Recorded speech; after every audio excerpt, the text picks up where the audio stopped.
Hola amigos, les habla Jaime D. Romero, Realtor, afiliado a la Asociación Nacional de Realtor de los Estados Unidos. Hoy voy a charlar con ustedes acerca de los costos que se deben considerar y estimar sus valores para comprar una vivienda en la Florida, aquí en los Estados Unidos de América. Aquí vamos.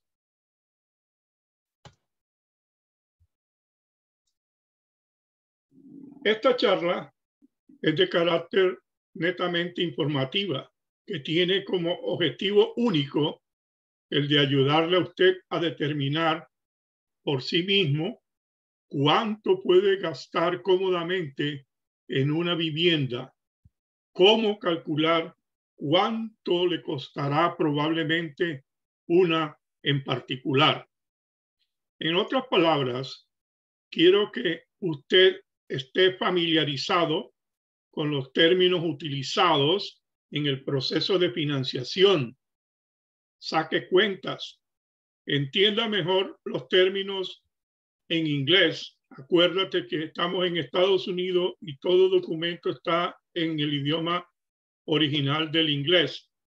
Entienda mejor los términos en inglés de qué le están hablando y también le haga preguntas aclaratorias en caso de no entender en el contacto que tendrá con el procesador de la hipoteca, de la compañía mortgage o del banco con el que usted va a trabajar y que le ayudará a obtener la financiación para comprar la vivienda que desea comprar.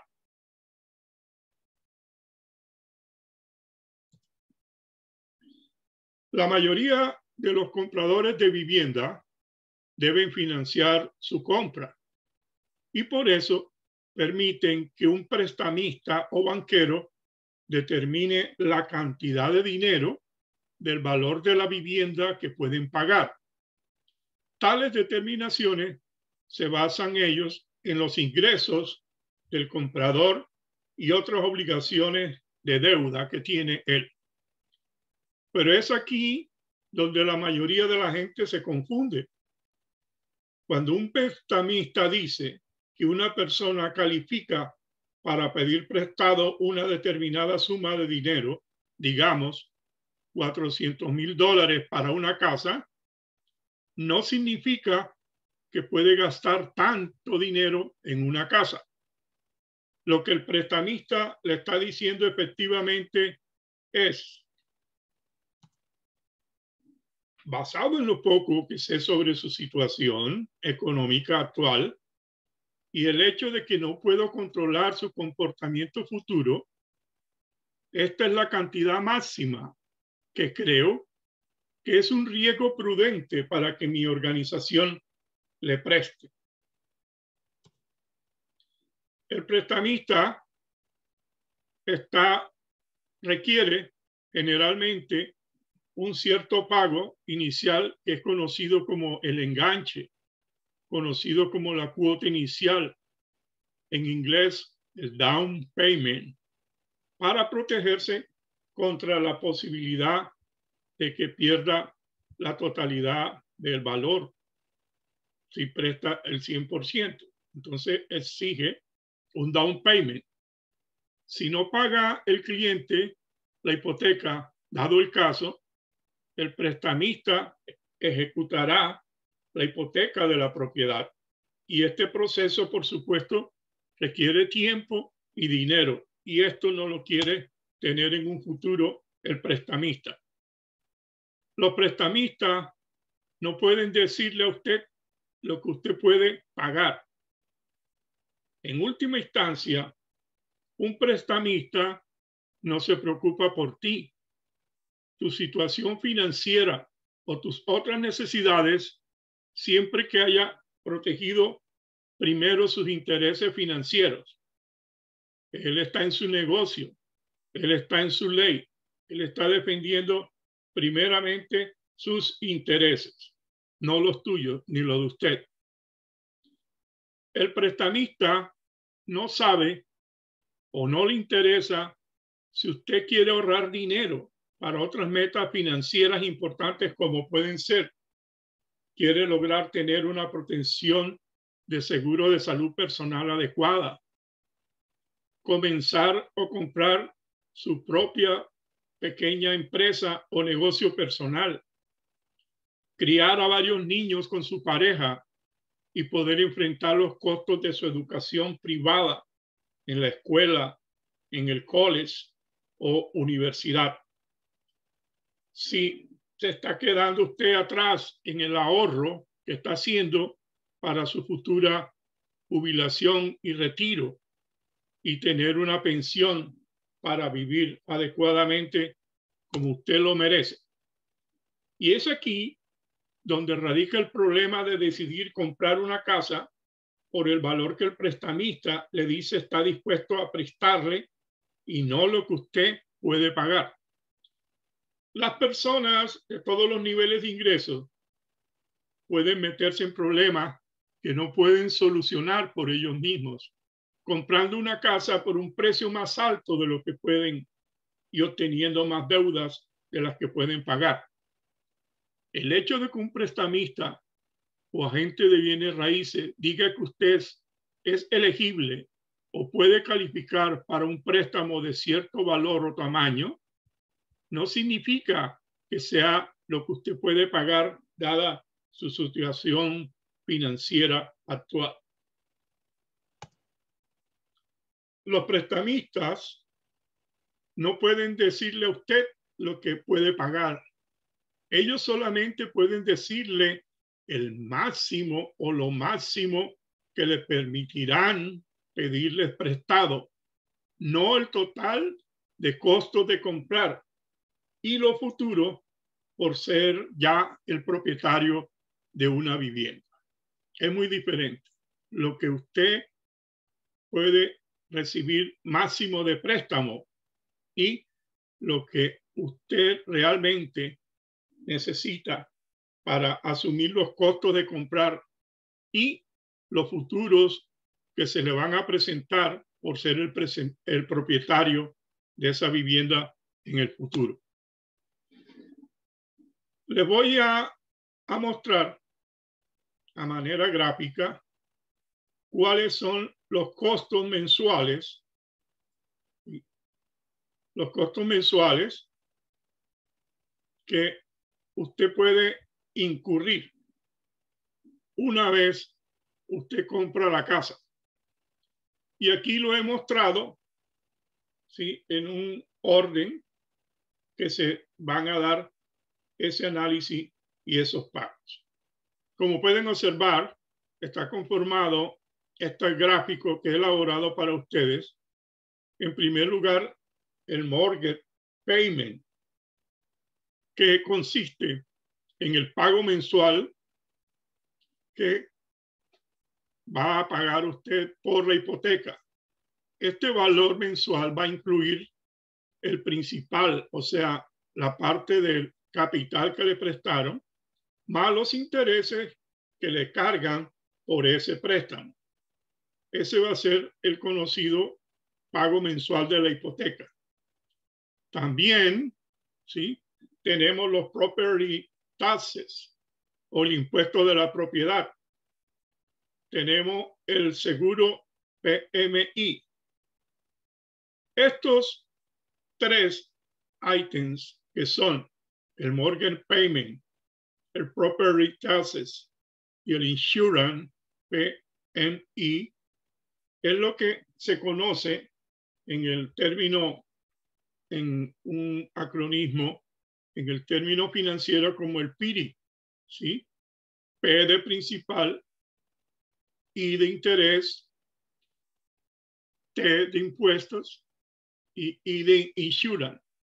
Entonces, el prestamista está enfocado en este rubro, en el PIRI. ¿Por qué? Porque está el pago de su capital, está el pago de sus intereses, está el impuesto a la propiedad que tiene que pagar el comprador, porque si no lo paga, la van a llevar a la subasta, se la van a quitar y él no quiere perder la garantía de la casa que tiene, y también un seguro de protección en caso de que el comprador no pague el préstamo. Entonces, además de eso, se pueden considerar otras deudas que tiene, como veremos más adelante, y aquí están los que tendrá la casa en un futuro. Tendrá mejoras, tendrá mantenimiento, habrá otros gastos que ya veremos también adelante en que se va a incurrir. Y entonces aquí tenemos, restando estos valores, tenemos los gastos antes de impuestos de la vivienda, ¿sí? Los gastos antes de impuestos de la vivienda, pero ya teniendo en cuenta el comprador. Y luego miraremos cómo también se dan unos ahorros o beneficios tributarios por los intereses que se pagan en el préstamo y otras por el impuesto de la propiedad también. Y hay que considerar que así como estos son egresos, esto es un ingreso positivo, ingreso negativo, porque te está reduciendo los gastos. Y terminamos finalmente con los gastos de la vivienda, ya incluidos los taxes. Empecemos pues a hablar de cada uno de ellos.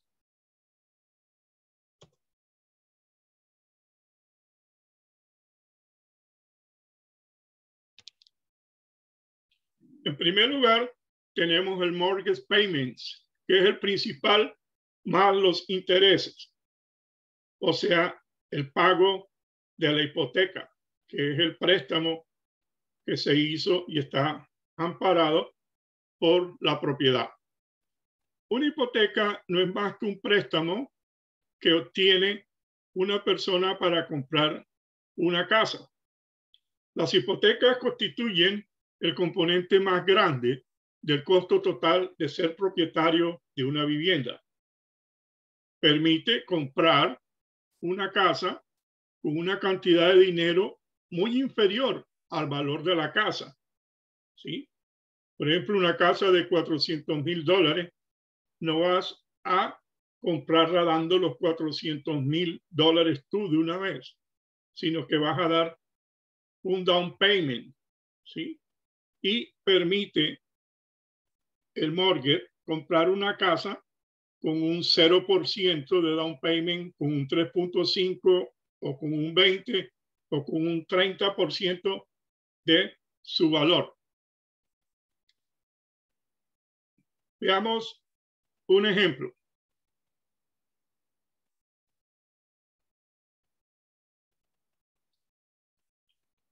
Perdón, antes del ejemplo, quiero decirle lo siguiente. Los préstamos hipotecarios en los Estados Unidos generalmente se pagan o se reembolsan en un periodo de 15 o 30 años. La tasa de interés del préstamo puede ser fija durante el tiempo que dura el préstamo o variable si cambia durante una parte de la vigencia del tiempo. Depende de la variabilidad de la economía. A veces se dan periodos fijos en los primeros 3, 4 años, luego cambia, sube y se mantiene constante, luego sube, en fin, es variable. Casi todas requieren pagos fijos mensuales, las hipotecas, que cubren conjuntamente el pago del principal, o sea, del capital, más los intereses de cada mes. Basado en el valor de la propiedad que el prestatario desea comprar, el porcentaje de down payment, el plazo escogido, ¿sí? Y la tasa de interés, el prestamista, de forma fácil en su computadora, calcula el valor del payment o cuota que comprende la parte de principal y de interés a pagar de cada uno de los meses. Veamos un ejemplo. Para una casa de un valor de $150,000 comprada con un 20% de cuota inicial, que vendría siendo $30,000, el valor del préstamo de la hipoteca será de 120,000. 150, que es el valor de la casa, menos 30,000, que es el down payment, queda entonces $120,000 que será financiado por el banco. Muy bien. Si el préstamo es de $120,000 y se tomó a 15 años de plazo a una tasa de interés del 7%, la cuota del 7% anual, la cuota será o es de $1,079 mensual.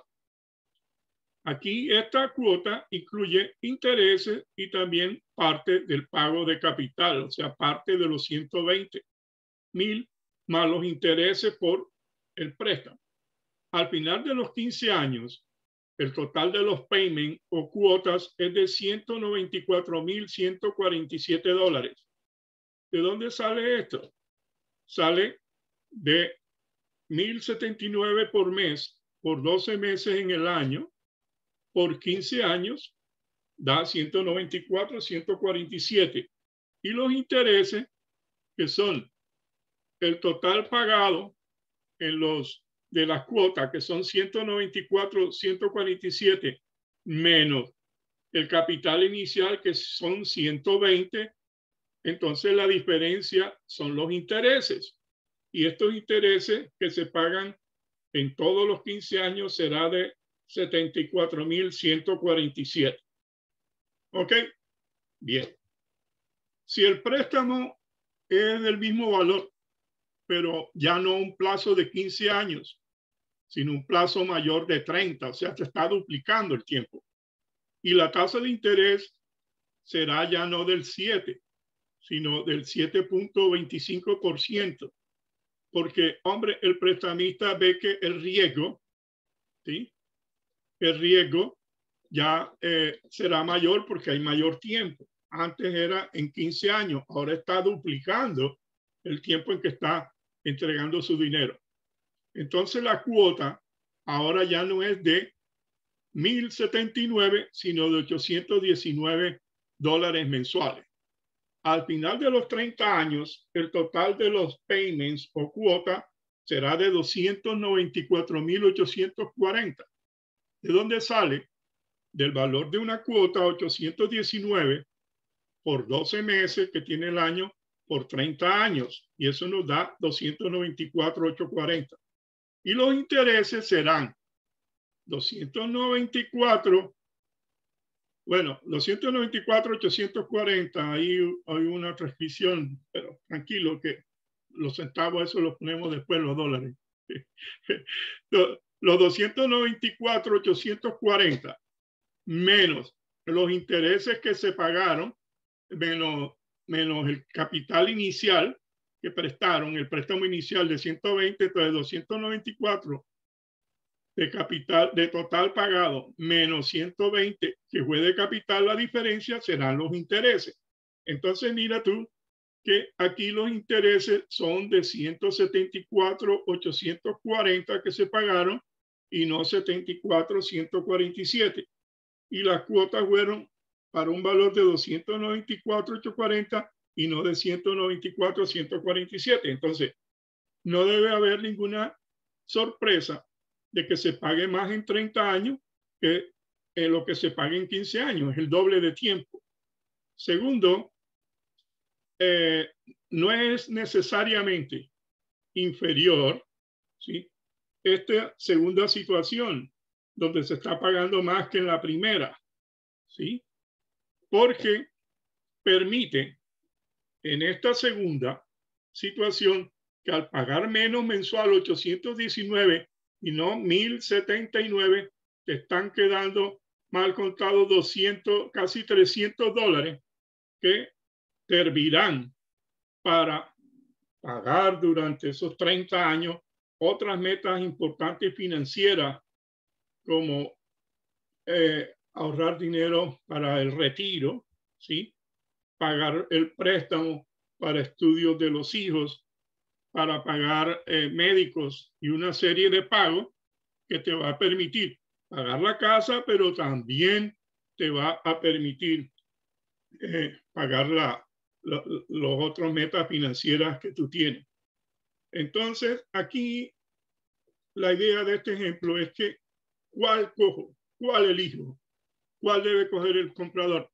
Esa respuesta solamente la sabe él, de acuerdo a sus metas que tiene diferente a la financiera de comprar la vivienda. Entonces, el que tiene otras metas, pues seguirá el préstamo de 30 años. El que tiene exceso de dinero, tomará 15 años. Claro que está ahorrando en el papel muchas cosas o en valores, pero acuérdate que es como si fuera 2 veces hecho el préstamo con el ejemplo anterior, aunque los costos fueron un poquito más altos por la tasa de interés, pero eso suma. Las únicas otras consideraciones financieras que un prestamista tiene en cuenta, además de los ingresos del prestamista, que son el mortgage payment o el pago de la hipoteca, son las otras deudas que el prestatario tiene y tiene un alto riesgo de no pagarse. Entonces, el prestamista, ¿sí? El prestamista pide lo que se llama el property taxes y, un insurance, y también tiene en cuenta el property taxes. Muchos prestamistas insisten y requieren que el impuesto a la propiedad y el seguro al prestamista se paguen cada mes junto con el pago de la hipoteca. El property taxes, impuesto sobre la propiedad. Este valor se obtiene en la oficina del recaudador de impuestos del condado o de la ciudad local donde se encuentra localizada la vivienda que el comprador desea comprar. Con el nombre del propietario o la dirección, ¿sí? Uno puede tener un reporte gratis entrando en la página web del condado. Por ejemplo, como realtor yo voy al condado de Broward, donde yo vivo, y cuando voy a hacer un análisis para un cliente, entonces entro a My Florida, la página web de la Florida, y ahí te pregunta qué es lo que vas a buscar, una hipoteca, etcétera. Entonces vas al condado, en este caso Broward, y al aparecerme la página pongo el nombre del propietario de la persona o pongo la dirección, ¿sí? Entonces es fácil obtener cuánto, ¿sí?, se ha pagado históricamente la casa por el impuesto de la propiedad que le ha pagado al condado anualmente todos los años, ¿sí? Y entonces con eso el prestamista sabe qué impuesto paga anualmente o ha pagado históricamente la propiedad, y una 12ª parte de esa propiedad sería el pago de un mes.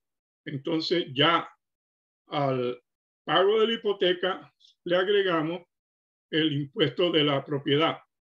Aunque el impuesto de la propiedad es en promedio aproximadamente del 1.5, 2% o 2.0% del precio de compra de la propiedad por año, debe obtenerse cuál es la tasa exacta aplicable al valor tasado por la propiedad del caso por el condado en su área de ubicación.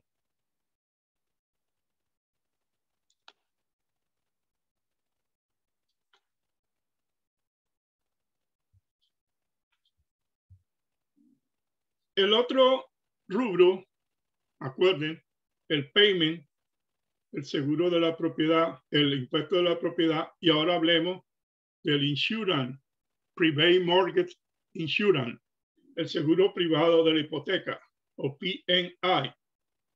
Casi todos los prestamistas le exigen al comprador que adquiera un seguro hipotecario privado, que es el PMI, si paga menos del 20% del precio de compra como cuota inicial, enganche o down payment el momento de la compra. O sea, si usted quiere, si usted paga el 3%, el 5%, el 15%, el 10%, etcétera, o sea, menos del 20% del precio de la propiedad como enganche o down payment, entonces el prestamista va a exigir que usted pague un inseguro del mortgage. O sea, en caso de no pagar, con ese seguro el prestamista asegura su pago.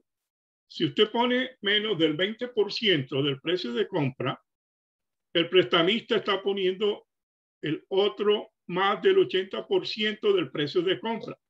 Entonces, si la casa se quema hasta los cimientos y es una pérdida total, si el prestamista ha invertido más financieramente que usted, exigirá que, por lo tanto, protegerse. Y por eso es la razón de este seguro.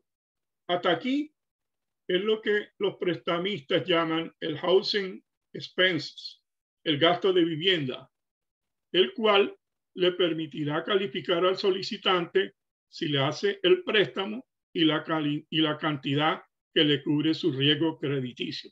Resumiendo, para que no nos perdamos, vamos a mirar la brújula, el mapa por donde vamos. Hasta aquí ya sabemos qué es el mortgage payment, cómo la calculan, el property tax, el impuesto de la propiedad, el insurance, que vimos cómo se puede averiguar. Es más, cuando se está vendiendo la propiedad, los realtors hacemos lo que se llama el listing. Y en el listing dice taxes.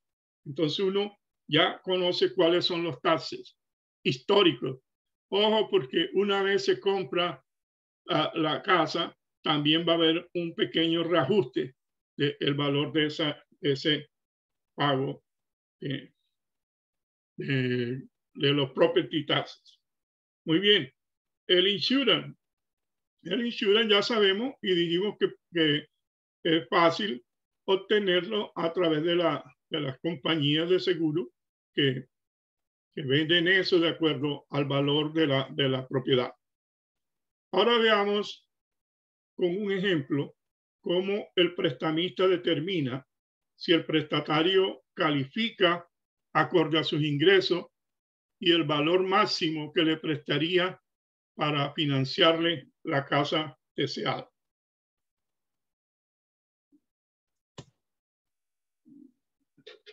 Veamos un escenario 1. El prestamista no permitirá que el gasto de vivienda PITI esperado no supere cierto porcentaje, generalmente alrededor del 40% del ingreso mensual antes del impuesto bruto del solicitante. Ejemplo 1.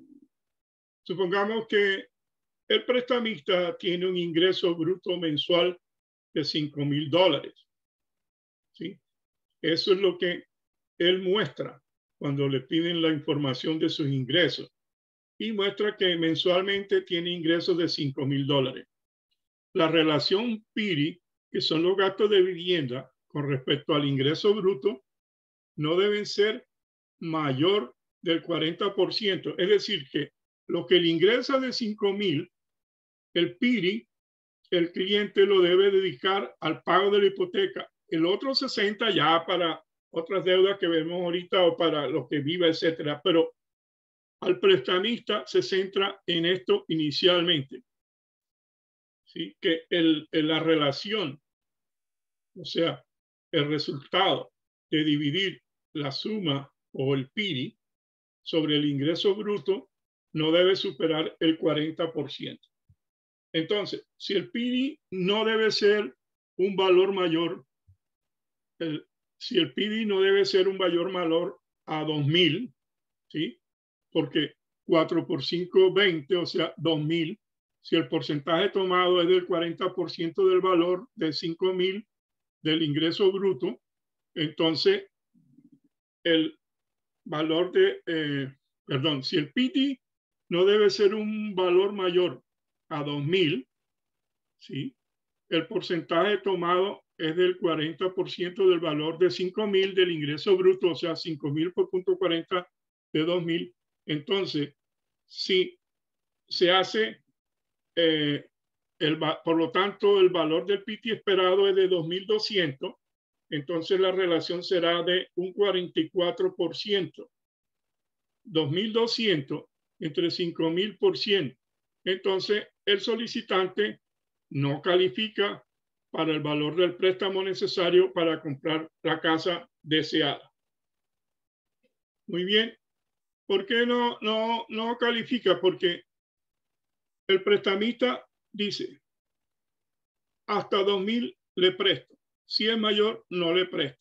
Entonces, cogen y calculan el PIRI. ¿Cuánto vale la casa? ¿Cuánto es el down payment? ¿Cuánto es el impuesto? ¿Cuánto es el seguro? Etcétera, etcétera. Al hacer la división del PIRI que encontraron, ¿sí?, del contrato, sobre el valor de los 5.000, dio un 44%. Como 44% es mayor que el 40%, entonces se está pasando en un 4%, entonces mayor riesgo para el prestamista y le negarán, o sea, no le prestarán lo que desea el valor para financiar para la casa que está deseando comprar. Buscarán otra alternativa. Ahora veamos el escenario 2.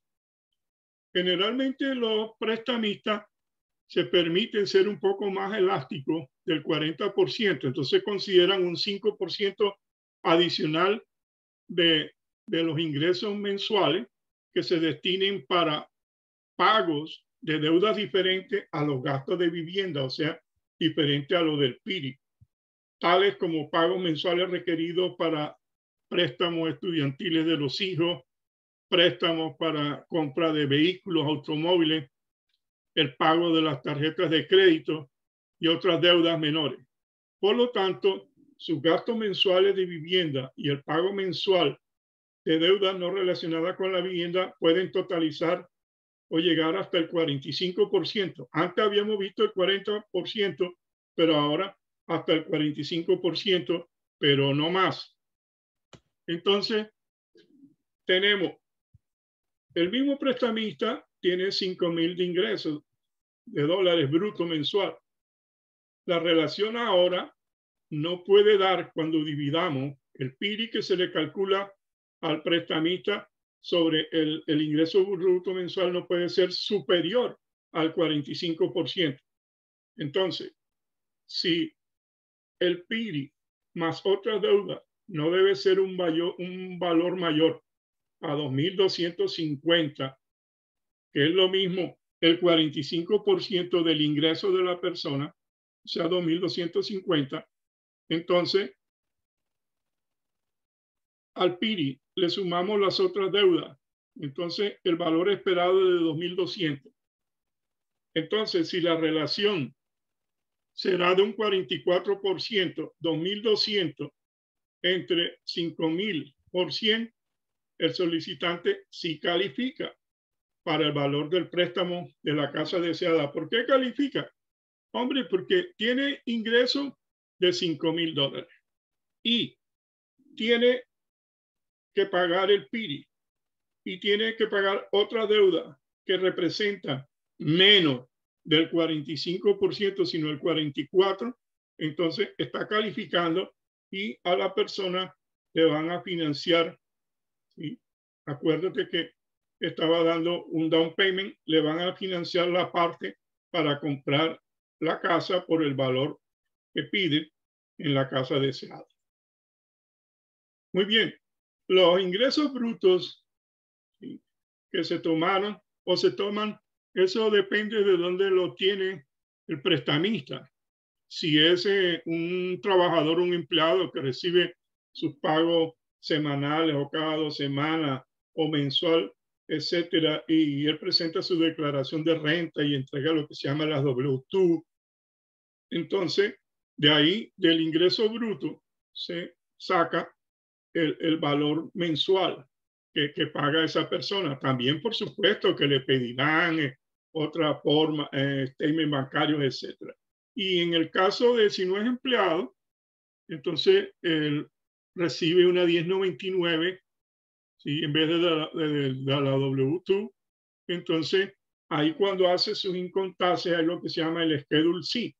Y el Schedule C es un formulario que hace parte de la 1040, que es la que se presenta las declaraciones al IRS de los impuestos anuales. Bueno, los prestamistas por motivo de la pandemia ahora son más exigentes, ¿sí? Piden statement del banco de los últimos 2 meses, piden de los últimos 2 meses también los estudios de pago. En fin, son más exigentes porque están evaluando más el riesgo. Ustedes saben que la gente tuvo mucho desempleo y por muchos beneficios que le ha dado el gobierno, óyeme, comprar una vivienda en esta época para muchos, ¿no? Es riesgosa, entonces lo está mirando con lupa. Estas relaciones de gastos de la vivienda y otras deudas que interesan al prestamista ignora las otras metas, necesidades y obligaciones del prestatario. También los gastos de algunos servicios públicos y comunitarios, el mantenimiento de la casa, la remodelación cuando la vivienda no es nueva. También todo esto, ¿sí? Todo esto puede consumir en el futuro mucho dinero en efectivo del propietario. Y también no consideran los beneficios tributarios, como son el property taxes, los intereses y puntos de financiación que se deben igualmente considerar. Los puntos de la financiación es que para reducir la tasa de interés cuando se está haciendo el préstamo, usted puede bajarla, por ejemplo, en el caso que vimos ahorita del 7% al 7,25%, entonces se paga el 1% del valor del préstamo y se baja un punto de la tasa de interés. O sea que usted puede reducir la tasa de interés comprando puntos al prestamista. Hablemos entonces ahora del mantenimiento, de las mejoras y de otros gastos que al restar del PIRI van a darnos entonces los ingresos antes de impuestos que tendría mensualmente los egresos que tendría el comprador mensualmente antes de los beneficios de impuestos. El mantenimiento.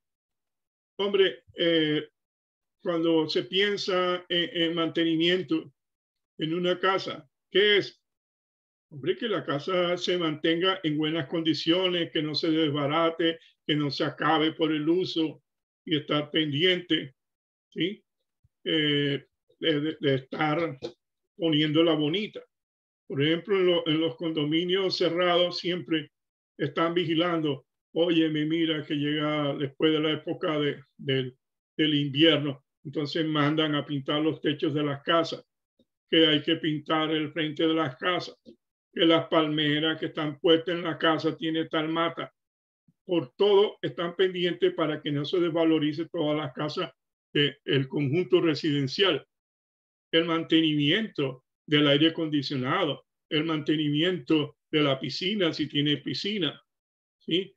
Llega la Navidad, a pintarla, a ponerla chévere, etc. Entonces, el techo de la casa, ¿sí? Que también si hay un vendaval, si pasa un tornado, viene el huracán Piti, el huracán Chanchi, en fin, todo lo que tú quieras, entonces se daña el techo, etcétera. Todo eso son imponderables, no se pueden controlar, pero hay que estar preparado porque no solamente ya comprar la casita, sino todos los gastos que debemos presupuestar. Por lo general, si usted es una persona que está pensando en eso, sí, no solamente en el presente y en el futuro, es bueno destinar el 1% del precio de la casa como mantenimiento.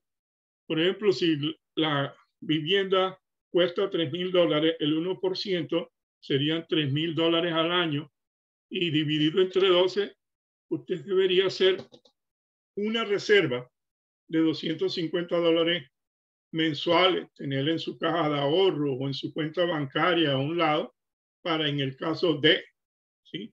disponer de esos mantenimientos o reparaciones que se pueden dar. Bueno, hablemos de las mejoras.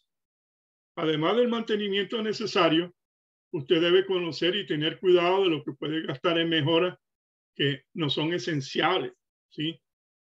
La cantidad que espera gastar en mejoras es solo una suposición. Depende de qué tan terminada esté la casa que usted compra y de sus gustos y deseos personales.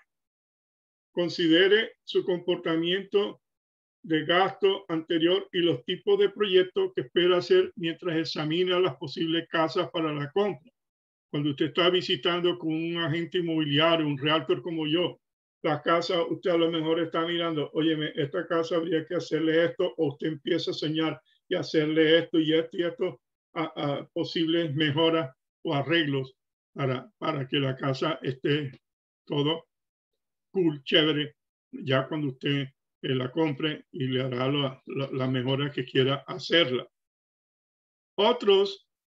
Esta categoría de otros puede ser que va a reponer la nevera, la estufa, etcétera, si no le gusta el modelo, si va a poner los muebles, el paisaje que tiene, los jardines, etcétera, son arreglos, ¿sí?, que hacen parte de los gastos de la vivienda. A veces estos gastos no son esenciales, pero todos estamos todos los días siendo bombardeados por la televisión, por los flyers que nos llegan en el correo, etcétera, de Home Depot, descuento, tal cosa, descuento, aproveche, no hay impuestos en esta semana, etcétera, etcétera. O los vecinos también, oh, compraste eso, qué lindo, qué bien te quedó, oh, esa silla chévere para el patio, mira.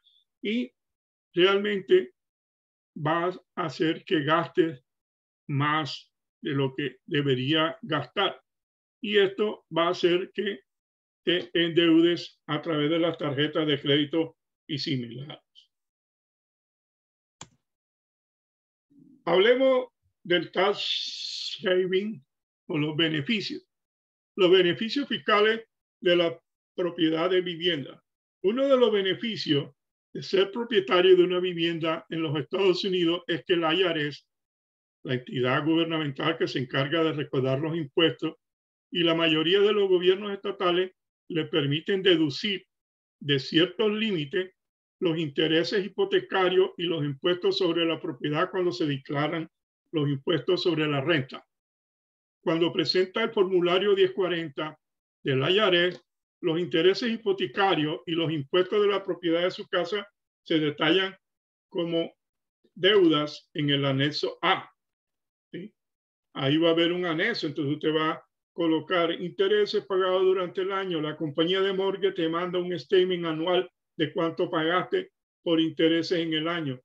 También cuánto pagaste los property taxes, porque ellos, acuérdate, están pagando por ti con el cálculo que hicieron. Entonces, mensualmente, ahí está todo y eso va a servir para envasarlo en el anexo A.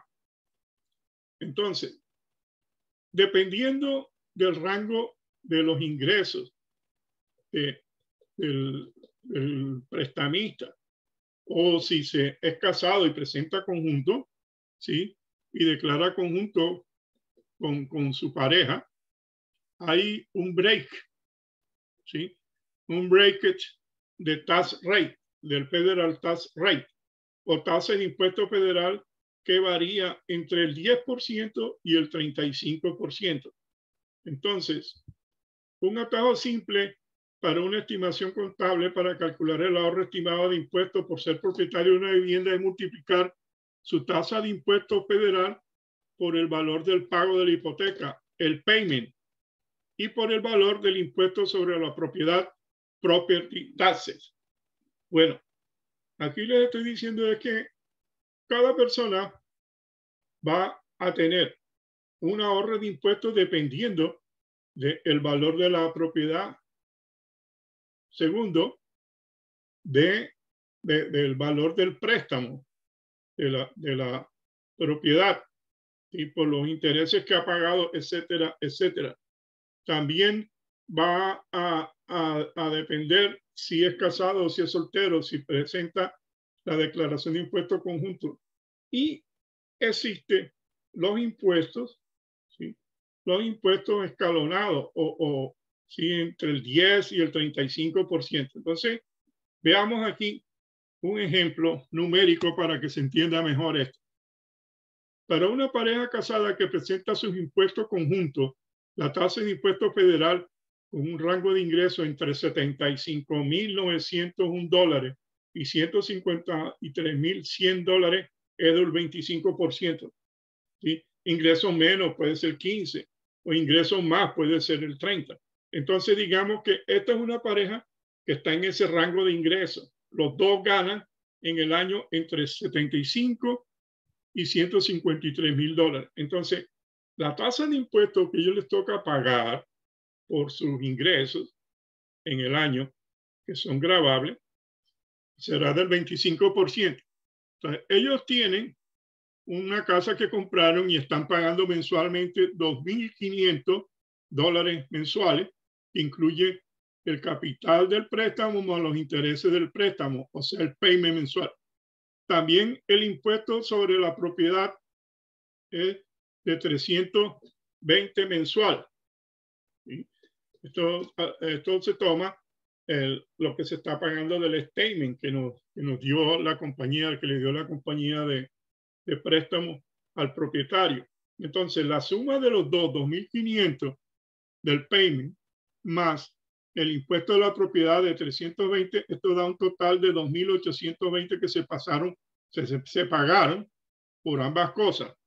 Entonces, 2,820 por el 25.25, que es el 25%, nos da que tendría que pagar impuestos de 705, pero como son exentos de impuestos, entonces ya no va a sumar como gasto, sino va a restar porque es un beneficio.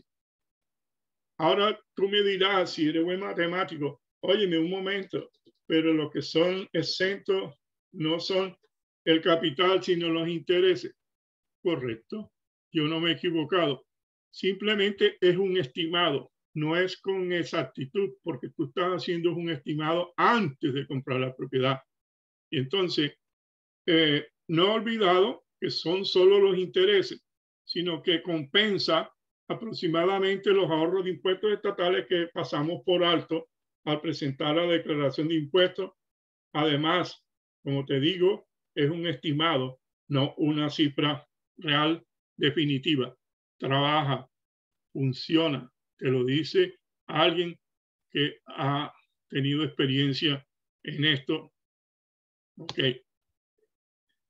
Hasta aquí hemos mostrado la suma de los costos que debería costarle al prestatario la casa de sus sueños mensualmente, después de tener en cuenta no solo los costos de vivienda para el prestamista, sino también los costos y los ahorros de impuestos que se deben considerar por ser el propietario de una vivienda comprada usando el apoyo o el apalancamiento de la financiación. Entonces, para resumir, ¿sí? Centrarnos nuevamente en dónde estamos y para dónde vamos. Entonces, esto tú debes de considerar y calcular, ¿sí? Cuánto va a ser tu pago mensual.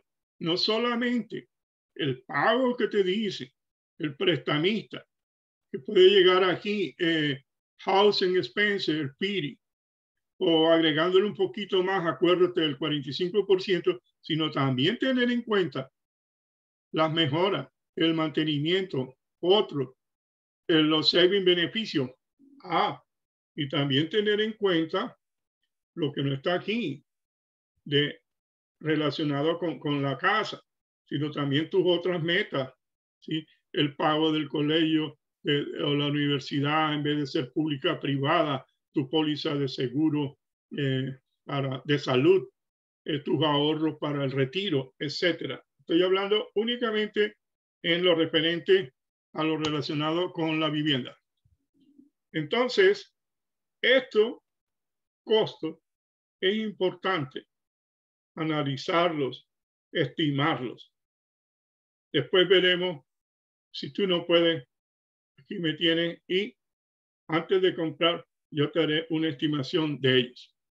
Hablemos ahora, ¿sí?, de los llamados costos de cierre para el comprador o closing cost para el comprador.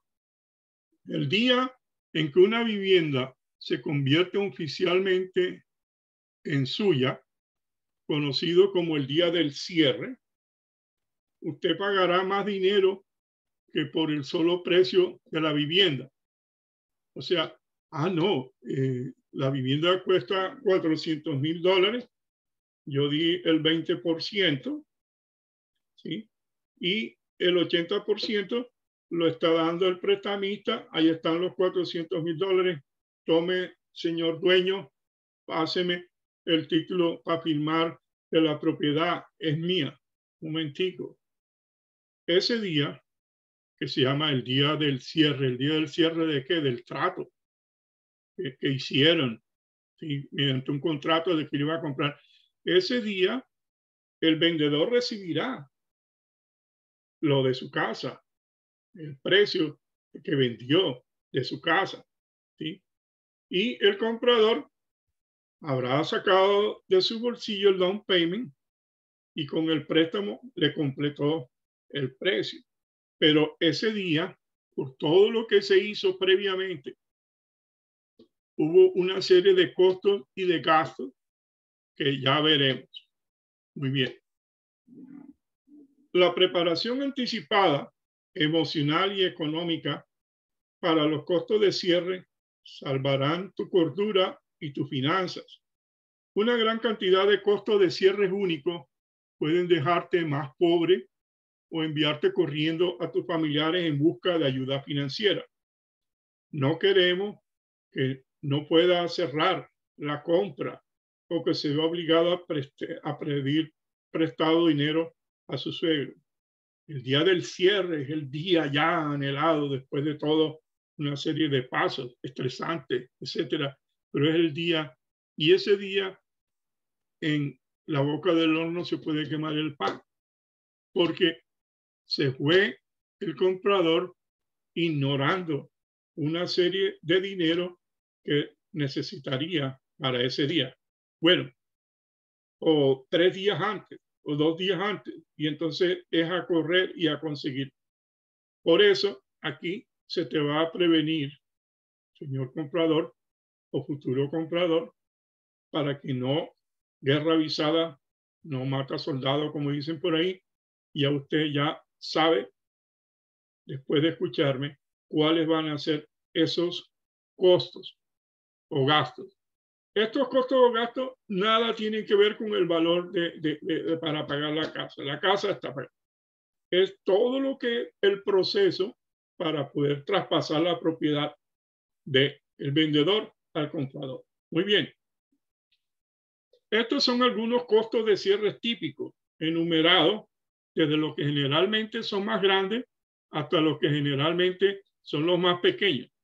¿Y cuánto presupuestar para cada uno? Las tarifas exactas varían según el costo de la propiedad y la ubicación de su casa. Yo aquí voy a darte una lista, ¿sí?, si se me escapa alguna, pero trato de ser con base a mi experiencia, con base a los costos de cierre de la compra de mi propia vivienda, también con los costos de cierre cuando he asesorado a compradores, también con los costos de cierre que en mi experiencia como mortgage broker que he sido, actualmente no tengo vigente mi licencia, pero la tuve vigente por más de 8 años. Entonces también uno va cogiendo experiencia y aquí lo que he tenido. No hay nada nuevo bajo el sol. Simplemente tú puedes encontrar en internet, en Google, etcétera, etcétera, sobre los costos de cierre. Pero yo he organizado aquí que los de mayores valores ir bajando y darlo en una forma clara, diáfana y cristalina para que los tengas en cuenta. En primer lugar, tenemos los loan origination fees, another loan charges, tarifa de originación del préstamo, puntos y otros cargos del préstamo.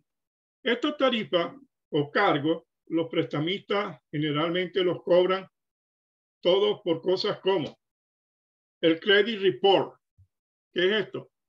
Hombre, el prestamista va a extraer el informe de crédito, el prestatario, perdón, el prestamista va a extraer el informe de crédito del prestatario.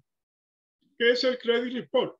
El credit report es un informe en donde se obtiene y hay tres, que el pico, que tal, no me interesa entrar en eso ahora, sino simplemente en ese reporte está esto, tu radiografía, tu radio X, ¿sí? Tu MRI de tu situación financiera en el pasado, a quién le compraste, si le pagaste, a quién le compraste, si dejaste de deber, en fin, qué tan buena paga ha sido y da un porcentaje de crédito que ya vimos en otra charla anterior que se considera que va entre 600 y 900, que mínimo piden un 660, 670, entre más bajo el score de crédito, más alto será la tasa de interés. Entre mayor sea el puntaje de crédito, menor será la tasa de interés. ¿Por qué? Porque el riesgo del prestamista es menor y tú eres buena paga, entonces te va a tratar mejor el prestamista. También te van a cobrar por preparar los documentos del crédito, del préstamo, el Prepare Loan Documents. También el appraisal fee o el avalúo de la propiedad. ¿Sí? El avalúo de la propiedad. Ahorita hablaremos de esto. El avalúo de la propiedad a veces lo paga el banco. El banco hace el appraisal por su cuenta, el evaluador del banco, porque con base a eso es que él va a prestar. ¿Sí? Entonces se va a basar en eso. Óyeme, ¿cuánto realmente vale esa casa? Oye, ¿cómo le vamos a dar $500,000? Si no llega ni a 300 ni a 400. Ese día los agentes rezamos para que aprecie y se logre que sí vale lo que se está pidiendo por la casa. El procesamiento de la solicitud, así como una tarifa de origination loan o fee del préstamo, puede ser del 1 al 2% del monto del préstamo, o sea, para tramitar la solicitud, los formularios, verificación, etcétera, etcétera, de la información. Los escrow fees, tarifa de depósito en garantía. Las tarifas de depósito en garantía oscilan entre varios cientos y más de $1,000 según el precio de la vivienda. Estas tarifas cubren el costo de manejar todos los documentos y fondos relacionados con la compra en las compañías de títulos. Explico esto. Hay un comprador, hay un vendedor, ¿sí? Hay movimiento de dinero entre ambos, ¿sí? O del comprador para el vendedor. Por ejemplo, cuando se hizo la oferta, se dio un anticipo, un valor significativo para darle seriedad. Hombre, ahí le estoy haciendo la oferta y le estoy mandando $10,000, ¿sí? Para que usted que sí es en serio, para pisar el negocio, ahí le estoy dando. Entonces, esos dineros no lo van a tener, ¿sí? Sino que debe haber un árbitro, alguien que es imparcial. En ese caso, en la compañía de títulos. Entonces, el día del cierre, esa compañía va a decir, mire, ya el precio él dio 10,000 antes.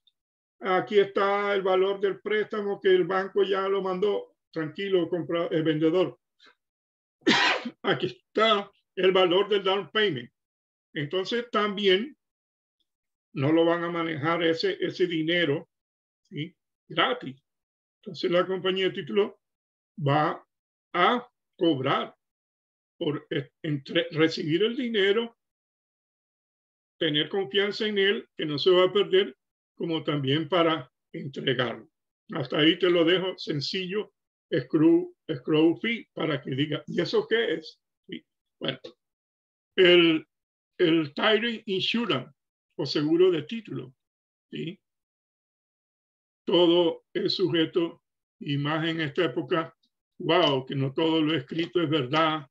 Entonces, también el título es sujeto a un seguro por si pasa algo en el futuro. Entonces, este seguro suele costar entre varios cientos de dólares según el precio de compra de la vivienda. Los prestamistas requieren que usted adquiera un seguro de título cuando compre su casa para asegurarse de que tiene un título claro y negociable de la propiedad. Inmaculado, el título no tiene mancha, no es que el tipo aparece ahí la esposa que se largó o el esposo que, o ahí, en fin, no está claro. La casa que le están vendiendo a usted no es tan clara del dueño que dice ser que es. Entonces, también, a pesar de que se analizan y uno nunca sabe de dónde salta la liebre, y por eso también hay que hacer un pago que se llama el seguro de título. Bien, entre otras cosas, el seguro de título lo protege a usted y al prestamista, ¿sí?, contra la posibilidad remota de que la venta de la casa no sea legal, o sea, tuvo vicios legales. Entonces, hay que prevenirse. Y esto, el title insurance, ya saben de qué se trata. El County Property Taxes, ya lo hablamos ahorita. Estos impuestos generalmente cuestan entre varios cientos y un par de miles de dólares y se basa en el precio de compra de la vivienda y la fecha en que se cierra el depósito en garantía. ¿Sí? Muy bien. Al cierre del depósito en garantía, es posible que el comprador deba reembolsar a los vendedores los impuestos a la propiedad que hayan pagado por adelantado. Por ejemplo, suponga que antes de venderle su casa al comprador, los vendedores ya han pagado sus impuestos a la propiedad hasta el 30 de junio. Por la derecha, el prestamista que tiene, ya se pagaron enero, febrero, se pagaron los primeros 6 meses del año, 6 meses. Si la venta se cierra el 30 de abril, el comprador les debe a los vendedores 2 meses de impuesto a la propiedad. ¿Sí? Los 2 meses de impuesto a la propiedad. Entonces, el recaudador de impuestos no reembolsará los impuestos a la propiedad ya pagados que se hicieron para mayo y junio. Entonces, un momentico, yo era el dueño de la casa, yo pagué, si 2 meses adelante, usted tiene, entonces no me van a devolver eso, entonces démelos acá, porque ya yo lo pagué por usted. Entonces el comprador tiene que pagarle esos 2 meses. Los attorney fees, ¿qué son estos? Son los honorarios legales. Estos honorarios oscilan entre nada y cientos de dólares. En algunos estados los abogados participan habitualmente en la compra de bienes raíces. Un abogado puede hacer una venta y cosa como un realtor. ¿Sí? ¿Qué hacen los abogados? Generalmente hacen el estudio de título, hacen todo un diagrama de los herederos, de dónde viene la casa, etcétera, etcétera, etcétera, etcétera, etcétera. Entonces cobran unos honorarios por eso. También harían los contratos, pero nosotros los realtors o los agentes ya tenemos estos contratos elaborados por el bar de abogados, ¿sí?, y garantizados por la Asociación Nacional de Realtors o el board al cual pertenecemos, y los contratos de compraventa, los contratos, nosotros llenamos los espacios en blanco, pero no por llenar, sino depende de cada situación. Y llenamos el contenido del total del contrato. Yo siempre acostumbro con mis clientes enviarles una copia del contrato en blanco para que se vayan familiarizando cómo es la cosa y vayan por lo menos entendiendo qué es lo que está escrito ahí y aclararle todo lo que requieran saber. Ahora seguimos con los surveys o inspecciones. La tarifa de inspección de una casa puede oscilar entre 200 y $1,000. Oiga bien esto. Nunca el comprador debe considerar comprar una casa sin previamente inspeccionarla, debido a que probablemente no sea un experto en inspección de vivienda. Se beneficiará de contratar a alguien que inspeccione la propiedad como un trabajo de tiempo completo. A veces el comprador paga estos costos directamente, otras veces los paga los costos al cierre. Muy bien. Zapatero a tus zapatos. Una inspección requiere de mucho cuidado, de un experto que ha estudiado, ¿sí? Que ve lo que no vemos, lo que no hemos estudiado eso y que no somos expertos. Es el que determina todo, que no haya goteras en la casa, que las paredes estén bien, que los enchufes eléctricos, que las cañerías, que la tubería, en fin, el techo, etcétera. Entonces te hace una inspección detallada y pormenorizada. Cuando trabajes conmigo como comprador, yo te presentaré a ti 3 de los considerados los de mejores, ¿sí? Mejores o más conocidos por su seriedad y por su calidad de prestación de servicio, de los 3 que tú elegirás, ¿sí? Cualquiera de los 3. ¿Y cuál, Jaime? No, cualquiera que usted elija está bien porque son probados. A mí me da igual, yo no estoy en ese negocio, mi negocio es ser el asesor tuyo, el advisor, ¿sí? Pero yo no vendo nada. Muy bien.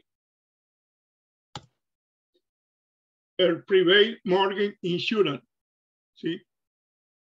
El seguro hipotecario privado, si lo necesita, este seguro puede costar varios cientos de dólares al año. Este es el que te digo, como explicamos anteriormente, que cuando el comprador pone menos del 20% de cuota inicial en una vivienda, algunos prestamistas hipotecarios requieren que contrate un seguro hipotecario privado. Este tipo de seguro protege al prestamista en caso de incumplimiento del préstamo por parte del comprador. Al cierre, debe pagar por adelantado desde prima de un par de meses hasta prima de más de un año. Óyeme, el prestamista dice, no, este es el seguro, pero hay que pagarlo. Entonces, el día del cierre coge ya 2 meses que tiene que pagarlo ahí para que, o sea que te atrasa, él está pagando un mes, tiene 2 meses para pagar por ti. Al cierre debe pagar por adelantado desde prima de un par de meses hasta prima de más de un año. Eso depende de la situación. Si puede, y el comprador se quiere evitar de este costo, ¿sí? De este costo, entonces de un pago inicial del 20% o más, si tiene, ¿sí? Y se ahorra, óyeme, durante 30 años, ese dinero que tiene que estar pagando mensualmente. Entonces, si tienes y no va a ir en contravía con tus otras necesidades financieras, paga más del 20%. El prepay loan interés. Interés de préstamo prepago. Los prestamistas cobran hasta 30 días de interés sobre su préstamo para cubrir el interés que se acumula desde la fecha en que se financia el préstamo generalmente. Un día hábil antes del cierre del depósito en garantía hasta 30 días antes de su primer pago del préstamo programado regularmente. La cantidad de interés que debe pagar depende del momento en que realice el primer pago del préstamo. El comprador puede resolver este pago con el prestamista para no tener que pagar ningún interés del préstamo por adelantado. También aquí algunos prestamistas piden y tienen ahí asegurado por lo menos el pago de los intereses del préstamo una vez ha hecho el cierre de la casa. El registro. Hay dos documentos que son la escritura, o sea, el título, ¿sí? Que donde dice quién va a ser el nuevo dueño de la vivienda. El señor Pedro Picapiedra, el señor Pablo Mármol, ¿sí? Betty y tal. Y entonces ellos son los que van a aparecer en la nueva escritura. Y eso hay que registrarse. Y eso se paga entonces un impuesto ante la autoridad pertinente, que es el 1000 por tanto, pero aquí no vamos a entrar en detalles ahora, pero hay que pagarse por esa escritura. Y también la hipoteca es donde está, que llamamos en nuestros países latinos el pagaré, en donde dicen las cuotas, tanto de capital, intereses, pagadero, los primeros días de cada mes, el capital es este, los intereses, la suma total, la tasa de interés, todo lo que tiene, y eso también se paga un valor. Entonces, esto puede rondar el valor entre 60 y 100 dólares el día del cierre. Ojo, lo que estamos hablando aquí no son pagos mensuales. Estamos hablando adicional al precio de compra, el down payment, el valor del préstamo, los gastos que tienen que ese día del cierre estar todo claro, diáfano y cristalino, o no hay llave de la casa. No hay traspaso ese día de la vivienda por parte del vendedor al comprador. Tarifa de entrega y mensajería. Bueno, estas tarifas generalmente cuestan 50 dólares o menos. Los prestamistas y otros actores en los acuerdos inmobiliarios saben que los inconvenientes pueden ocurrir sin previo aviso. Debido a que no quieren descarrilar su transacción o costarle dinero, a menudo envían el papeleo de la manera más rápida posible. ¿Qué es esto? Hoy en día ya con la tecnología, donde podemos hacer transferencias, donde podemos enviar copias online, en fin, escaneando documentos, se puede firmar online, etcétera, etcétera. Ya esto es un poco ya obsoleto, entre comillas, pero puede ocurrir, ¿sí? Algún papel importante, si el cierre mañana, y entonces es requerido que llegue puntualmente o no la llega, entonces se acude al correo o FedEx, etcétera, y se paga más y pin mensaje para que llegue oportuno. Aquí está, un momentico, sí se va a cerrar, aquí llegó. Entonces, a eso es una tarifa de mensajería. El notario. Los honorarios del notario oscilan entre 10 y 20 por firma por comprador. Yo soy notario para la Florida, ¿sí? Gratis. Si lo hace conmigo, no, yo no puedo intervenir ahí. Pero soy notario y realmente, sí, 10 dólares, 50 dólares por firma, por comprador, por cada persona, sí, por cada firma. Son el esposo, la esposa, los dos hijos mayores, los cuatro, entonces son 4 firmas. Me imagino que el notario dirá, hombre, no lo va a cobrar los 40 dólares, o no sé. Por mí, sería algo muy chévere por tratarse de mis servicios, pero cada uno cobra lo que vale su trabajo. Para eso se estudia. Al cierre del depósito en garantía, usted firma todo tipo de documentos importantes que comprometen sus posesiones personales, mundanas, en caso de que no cumpla con su hipoteca. Por lo tanto, necesita un notario que verifique que quien firma como comprador es quien dice ser lo que es. O sea, por eso jamás olvide como comprador llevar su documento de identificación al cierre, la cédula, pasaporte o licencia de conducir. Ojo con eso, porque ese día es el día de la tensión y del estrés. Ay, había que traer el ID. Ay, había que traer el pasaporte. Ay, que había que traer la cédula. Muy bien. Entonces, el notarizar Y si es online también, que están comprando desde Colombia acá a Miami, entonces con un notario allá y acá se está haciendo el cierre, pero ese notario que está haciendo, está certificando, hey, aquí está Pedro Pérez, él está firmando, ok, aquí en la computadora eso. Pedro Pérez, tranquilo, que Pedro Pérez sí es Pedro Pérez que dice ser y aquí está el documento, tranquilo, entonces está, ¡pum! Garantizo que fue Pedro Pérez el que firmó este documento. Entonces, estos son los gastos notariales. Los costos de cierre pueden aumentar rápidamente. Si se pospone un cierre un día, 2 días, óyeme, y los intereses de un día por no cerrarse hoy, y lo que estaba viendo, lo que pagó el dueño de la casa por adelantado, que se lo tiene que devolver, los intereses que pagó también, y se lo tiene que devolver al dueño de la casa, el comprador, etcétera. Entonces, un día que se atrase ese cierre, pueden diferir. En un trato típico de compra de bienes raíces, los costos pueden oscilar. Ojo, los costos de cierre pueden oscilar entre un 3 y un 7% del valor de la propiedad.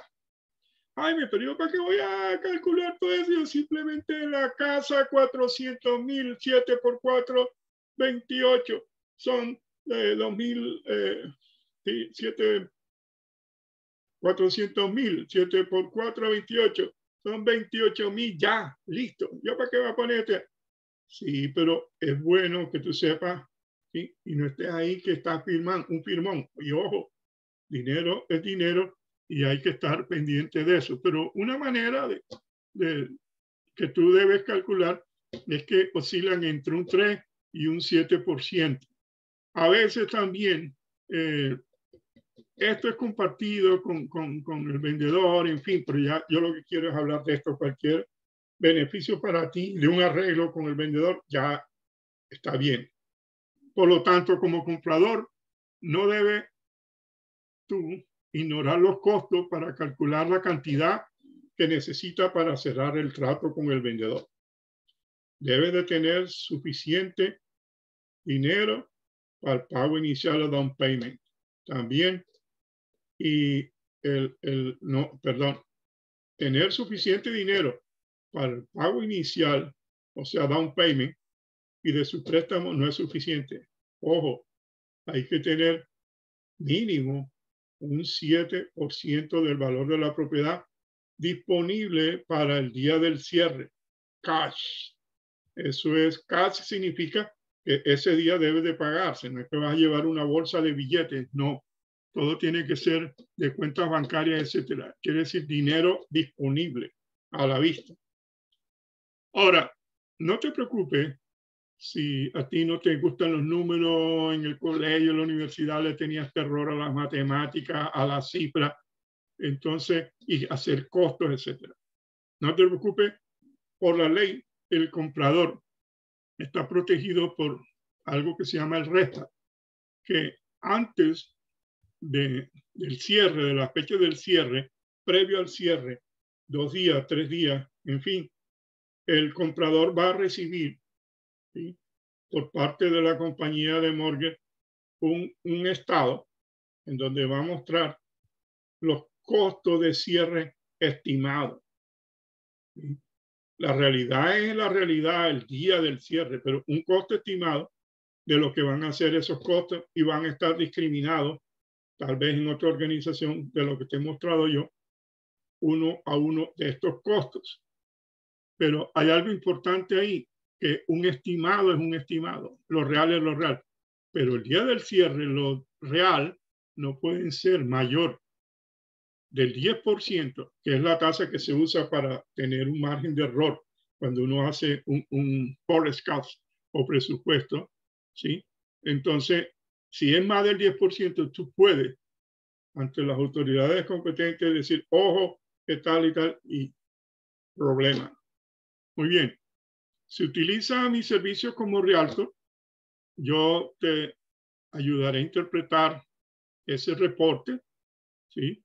Y antes, cuando comencemos a trabajar, te haré un estimado de lo que serían esos costos de cierre para tú saber a qué atenerte, que además del valor de la propiedad del down payment, necesita ese dinero. Y así tú perderás el temor natural que uno tiene siempre de que está pagando más de lo que debería pagar. No olvides que tú y yo jugaremos en el mismo team en caso de utilizar mi servicio. Finalmente, quiero decirte lo siguiente como futuro comprador. La vida está llena de decisiones importantes y pocas son más grandes que comprar una casa, una vivienda. Es probablemente la compra más significativa que jamás harás. El proceso puede ser estresante, pero también emocionante. Y hay muchos pasos críticos en el camino. No apreció. Se encontraron estos daños que tienen que reparar. No he conseguido el dinero que me iban a dar para el cierre. En fin, hay muchos pasos críticos en este proceso. Lo último que quieres hacer tú como comprador es tomar una mala decisión y entrar en una situación económica difícil posteriormente a la compra de la casa. Afortunadamente, si consideras y calculas, estimas los costos implicados en una compra de vivienda, como te he mencionado y explicado en esta charla, deberías poder sentirte tranquilo, cómodo, porque vas a llegar al lugar correcto. Recuerda, lo que puedes pagar no es necesariamente lo mismo que para lo que te ha aprobado el prestamista. Cuando inicies el proceso de comprar una casa, querrás poner tus finanzas en orden. Esto ayudará a determinar el rango de precio que debes comprar la casa. Un prestamista evaluará tus ingresos, las obligaciones de deuda y puntaje de tu crédito. Con estos factores en mente, el prestamista aprobará un préstamo hipotecario hasta una cantidad específica. Pero esto no significa que tú puedas pagar ese precio.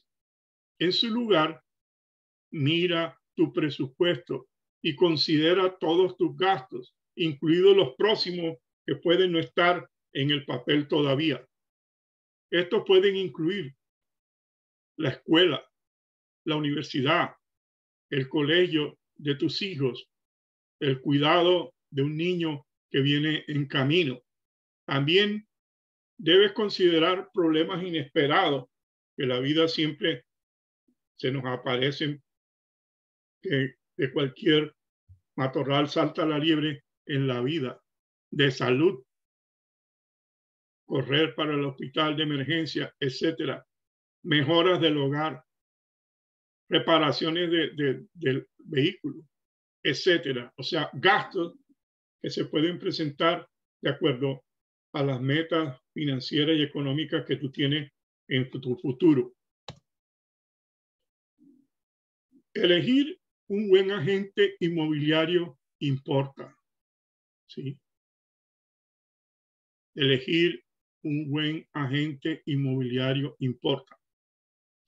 Algunos compradores evitan contratar un agente de bienes raíces o realtors para ayudarlos, asesorarlos a comprar una vivienda. Sin embargo, no tienen en cuenta que son los vendedores, los propietarios de la vivienda, los que están pagando la comisión del cierre del trato inmobiliario, no ellos como comprador. ¿Sí? Si yo te asesoro como comprador, la comisión que yo recibiré con mi broker no la pagas tú, la paga quien está vendiendo la propiedad, el vendedor. Tú eres el comprador. Yo no compro ni vendo nada. Yo soy el asesor, el intermediario. Pero tú, por todos los servicios, ¿sí?, que te voy a brindar no me vas a pagar 5 centavos, sino es el vendedor de la propiedad. Un agente experimentado y de confianza trabajará duro para asegurarse de que está obteniendo la casa de tus sueños al precio correcto y completo, con todas las características que usted o tú estás buscando. Este profesional entenderá las complejidades del proceso, conoce el área en la que está buscando y, importante, experto en la negociación. En mi vida he negociado muchas cosas. Compra de mi primera casa, mi primer apartamento en mi país de origen, en empresas donde trabajé para negociar camiones de hoy en día de valor de 20 millones de dólares para Caterpillar, maquinaria pesada, también plantas eléctricas de General Electric de valores superiores a de una casa, y negociar precisamente para la venta de eso con empresarios de prestigio nacional. Y aquí en Estados Unidos también asesorando para mis clientes negocien bien. Y también en los negocios de mi casa aquí en este maravilloso país. Por eso, hasta aquí termina esta exposición, que el único objetivo es familiarizarte con los términos para que tú tengas en cuenta estos costos y llegues a un feliz término, ¿sí?, guiándote por mí paso a paso en la compra de tu nueva vivienda. ¿Quién soy yo? Ya en las anteriores charlas he hablado. Me gusta siempre resaltar es que soy miembro de la Asociación Nacional de Realtors, ¿sí? Todo realtor es un agente de bien raíz, pero no todo agente de bien raíz es realtor. ¿Cuál es la diferencia? En que en la Asociación de Realtors, ¿sí?, recibimos cursos y certificación de ética. Y si yo no me rijo por ese código de ética, tú puedes denunciarme y puedo perder mi licencia. Eso te garantiza que vas a trabajar con una persona que te va a llevar de la mano. Todos mis colegas también lo son, pero hablo de mi persona. Y la otra cosa es que lo que te he hablado aquí, como te decía, yo también he sido mortgage broker y trato de explicarte con base a mi experiencia en mi terminología, paso a paso, de los costos que debes considerar y estimar para comprar una vivienda en la Florida. Escoge un realtor experimentado que te va a jugar en el mismo team que tú. Contáctame. Jaime D. Romero Realtor. Aquí está donde puedes entrar a mi página web y ahí está todo acerca de mí, de cómo contactarme. Que sean felices, Jaime les dice. Pórtense bien y si no lo van a hacer, háganlo muy bien. Chao, nos vemos en la próxima charla. Take care, cuídate mucho. Bye bye.